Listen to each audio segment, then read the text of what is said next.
Lately I've been really stressed for uni. My whole relationship sleep is based in I need to change.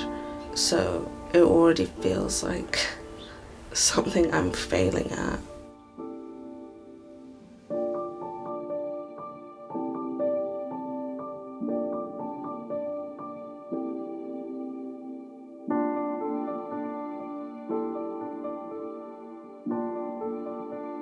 Late nights turn into late days, and then it's like, and then it's just an awful cycle.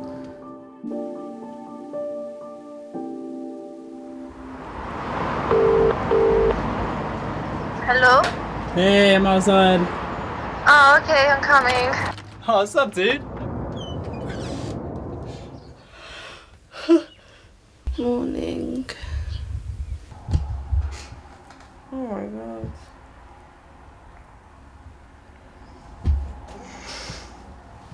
Okay. Last night I slept actually quite bad. My sleep last night was pretty terrible actually. So I stayed up until about 4 in the morning playing World of Warcraft. I think I got to sleep probably around about half six, so quite late or early, I guess. My sleep last night wasn't that great.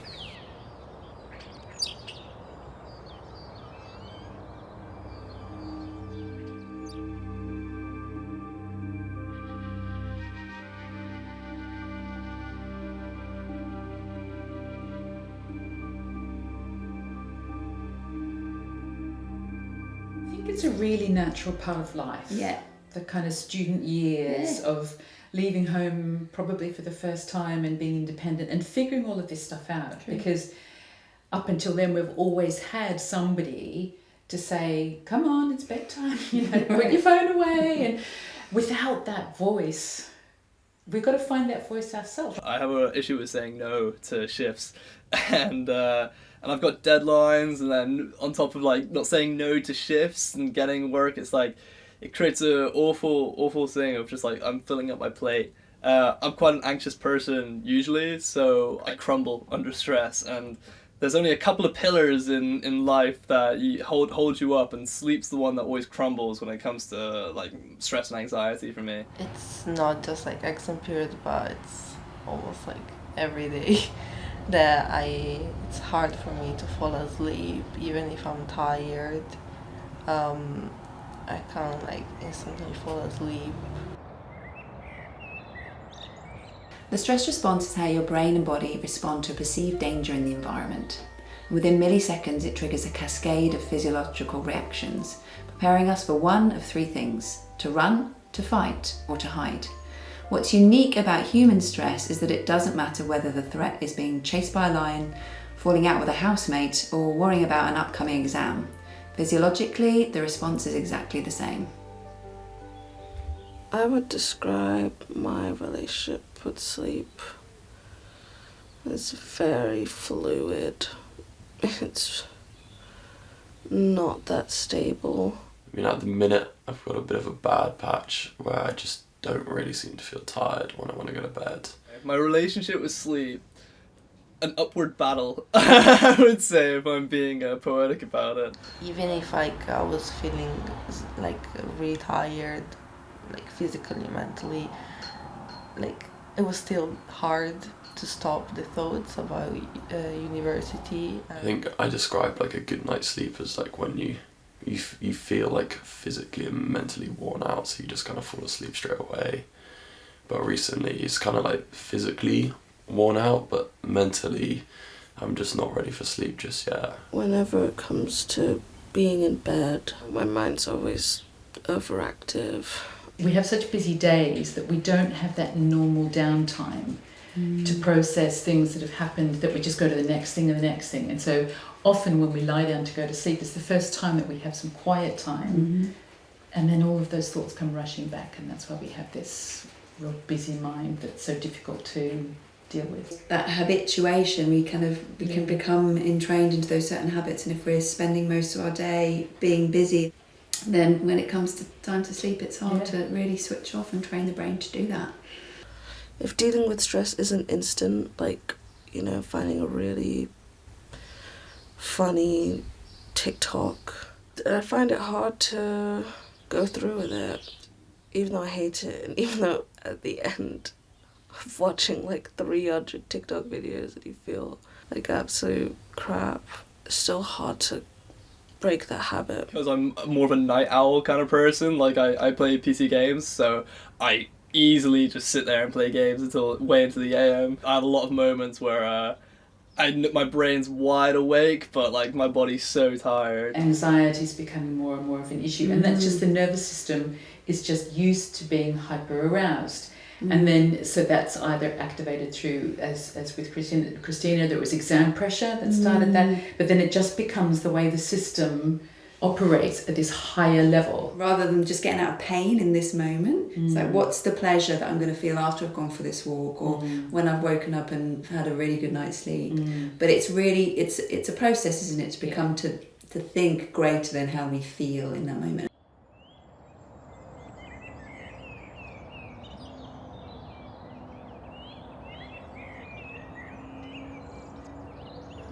Research shows that when we're stressed, our heart beats more erratically. Whereas when we're in a state of flow or relaxation, our hearts beat much more regularly, a phenomenon known as cardiac coherence. As it turns out, we can easily learn to create cardiac coherence at will, which has been shown to reduce stress, improve our sleep, our mood, our focus, and our creativity.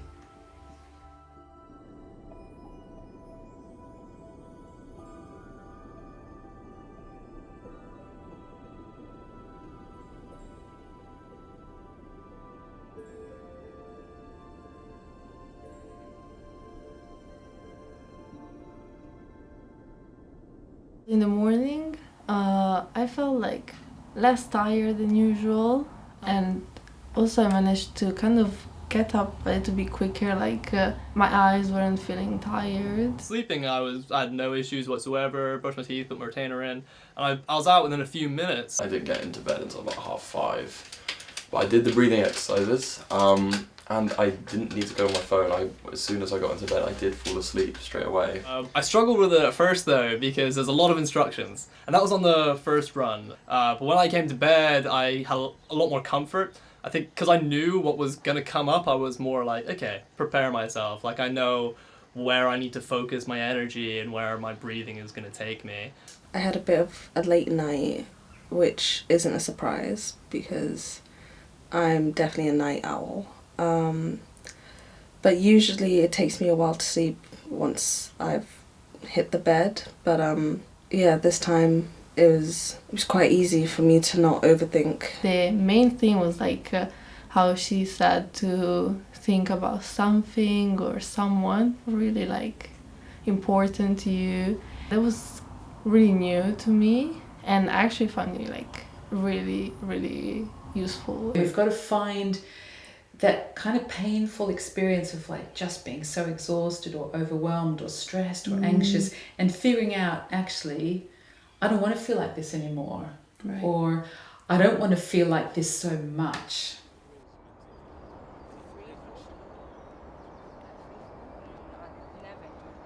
I found going to bed to be way easier because I'm just getting into a different rhythm, and like I'm forcing myself to do it, obviously to some degree, but it's creating a routine for myself. I wouldn't say my sleep has drastically improved since I first saw you, but I have been doing my dissertation at the same time. But there have been a few nights where I've managed to get to sleep like straight away. Because I'm such a night owl, I will do whatever I can to make sure I get enough sleep by the morning. So if that literally means cutting out breakfast, cutting out a 3-minute meditation, I will happily.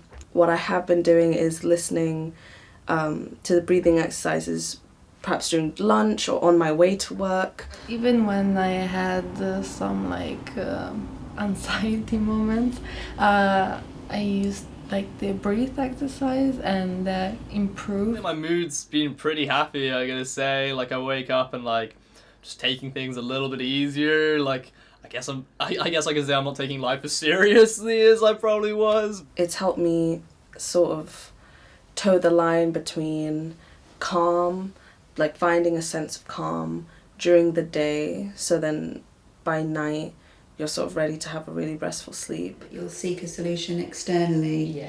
whether it's from an expert or from medication or whatever, and that might be appropriate. Yeah. But there's also things that we can do. We can Exactly. take part in our own rescue, Yeah. which means that we've got it on tap whenever we want, and we're kind of in the driving seat.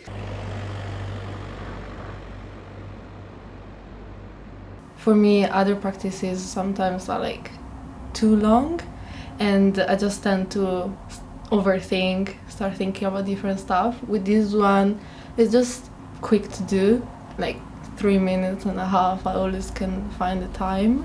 The assumptions I had was that you kind of already have to be peaceful to practice peace, and this made me realize, I don't know, you don't have to necessarily be someone who has, studied about peace or breathing for years to do it or to try. I've noticed it's actually kickstarted a lot of my other routines. So if I forget to do the breathing exercises, then I'm also like, oh, I also forgot to brush my teeth, and then I gotta put my retainer in, and then get in bed, and so on and so forth. And there's a couple of steps that I realize it's good when you're there, because it's always another thing that's in the back of my mind. It's like, oh, I actually haven't done that. It's been really tremendous for my sleep and routine, I gotta say.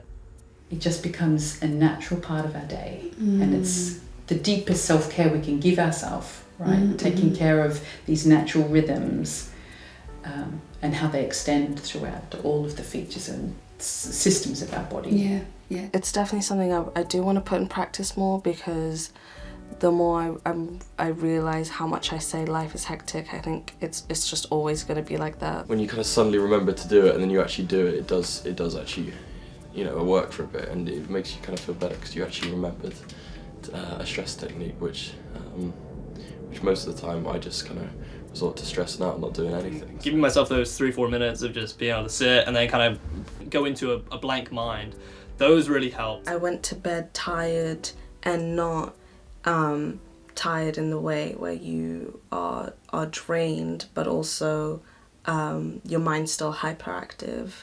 It was tired because I was actually present in the situations I was in, and I could go to sleep with some breathing exercises and reflect on what I was grateful for. I've been more relaxed, even if I had some I was overthinking.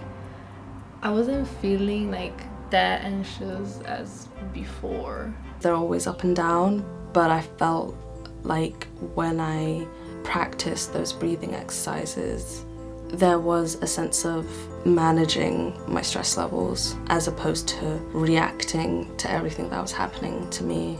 I like it as a teaching tool because it has given me the confidence myself to be able to just replicate what they were teaching me, being able to understand you could just do some guided breath in your own sense. What I've taken away from this is something that's just, it's a back pocket kind of thing. If I need it, it's there.